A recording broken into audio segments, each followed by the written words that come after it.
تمام حمد رب العالمین کے لیے اور تمام ثنا ختم المرسلین کے لیے صلی اللہ علیہ وآلہ وسلم۔ دیجیے پیش خدمت ہے فن خطابت کے ایوانوں میں تہلکہ مچاتی ہوئی شاندار تقریر۔ انٹرا فاسٹ ڈیکلیمیشن میں پہلی پوزیشن حاصل کرتے ہوئے حافظ محمد سمیر ثاقب کہہ رہے ہیں، سنیے گا اور سر دھنیے گا۔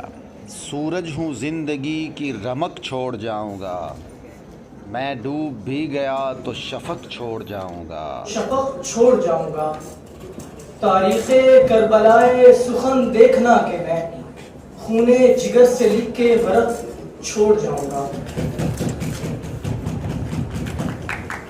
صدر فہم و ادراک اور ایوان خوددار و بے باک 11 ستمبر 1948 کا منظر ہے۔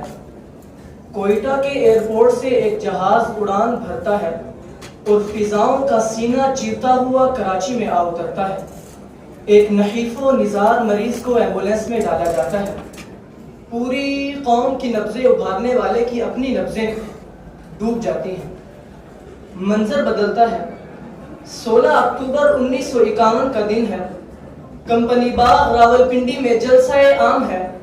40-50 ہزار کا مجمع ہے۔ ایک طرف مائک سے قائد ملت کی خوشنما آواز بلند ہوتی ہے اور دوسری طرف افغانی باشندے اکبر کے پستول سے 2 گولیاں نکلتی ہیں اور ملت کے لیے اٹھنے والی قائد ملت کی آواز کو ہمیشہ ہمیشہ کے لیے خاموش کرا دیتی ہیں۔ منظر بدلتا ہے۔ ایک بیوہ اپنے اکلوتے بیٹے کو اسکول بھیجتی ہے۔ اسکول پر دہشت گردوں کا حملہ ہوتا ہے اور بیوہ کے نصیب کی آخری بتی بھی گل ہو جاتی ہے۔ قوم کی معصوم بیٹی کسی بھیڑیے کی درندگی اور ہوس کا شکار ہو جاتی ہے۔ لاہور کا ہنستا بستا بازار بم دھماکہ قیامت صغریٰ بپا کر دیتا ہے۔ کہیں جیل کی سلاخوں کے پیچھے بے گناہ ایڑیاں رگڑ رگڑ کر مر جاتے ہیں اور کبھی مری کا برفانی طوفان سیاحوں کا قبرستان بن جاتا ہے۔ عالی جناب کراچی کا سنسان رستہ، راولپنڈی کا کمپنی باغ، پشاور کا آرمی اسکول ہی نہیں، وطن عزیز کا ذرہ ذرہ اپنی تاریک آنکھیں اور تاریک تر نصیب لیے زبان حال سے چلا رہا ہے کہ قصاص خون تمنا کا مانگیے کس سے، قصاص خون تمنا کا مانگیے کس سے، گناہگار ہے کون اور خون بہا کیا ہے، گناہگار ہے کون اور خون بہا کیا ہے۔ عالی جناب وطن کی سوگوار فضاؤں سے نکل کر اقوام عالم کی بے ضمیری بھی ملاحظہ ہو۔ فلسطین میں بربریت کے پہاڑ توڑے جاتے ہیں مگر امن کے سفیر امن میں ہیں۔ برما میں مسلمانوں کے قتل کا بازار گرم ہوتا ہے مگر حقوق انسانی کے علم بردار سوئے رہتے ہیں۔ کشمیر میں اٹوٹم کی سفاکانہ ضد خون کی ہولی کھیلتی ہے مگر ضمیر عالم پر سکوت طاری ہے۔ مغرب میں ناموس رسالت پر رقیق حملے کی جسارت کی جاتی ہے مگر ضمیر عالم پر مردنی چھائی رہتی ہے۔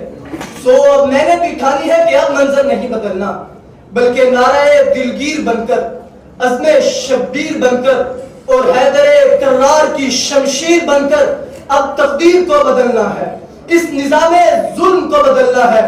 اور اس کارے خون طلب میں میرا لہو بھی اگر بہے تو کوئی پرواہ نہیں، کیونکہ خون پھر خون ہے، ٹپکے گا تو جم جائے گا۔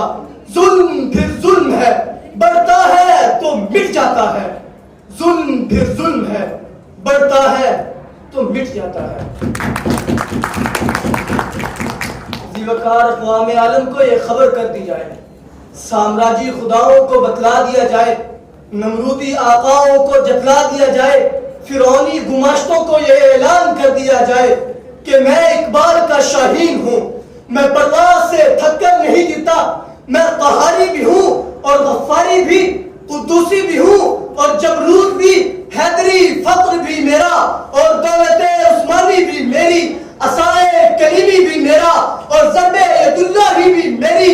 میں زندگی کی آنکھوں میں آنکھیں ڈال کر یہ کہتا ہوں کہ میرے تن کے زخم نگند بھی میری آنکھ میں ابھی نور ہے۔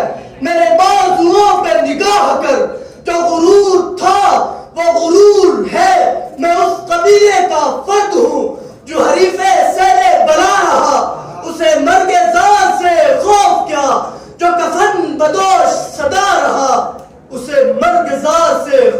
کیا جو کفن بدوش صدا رہا.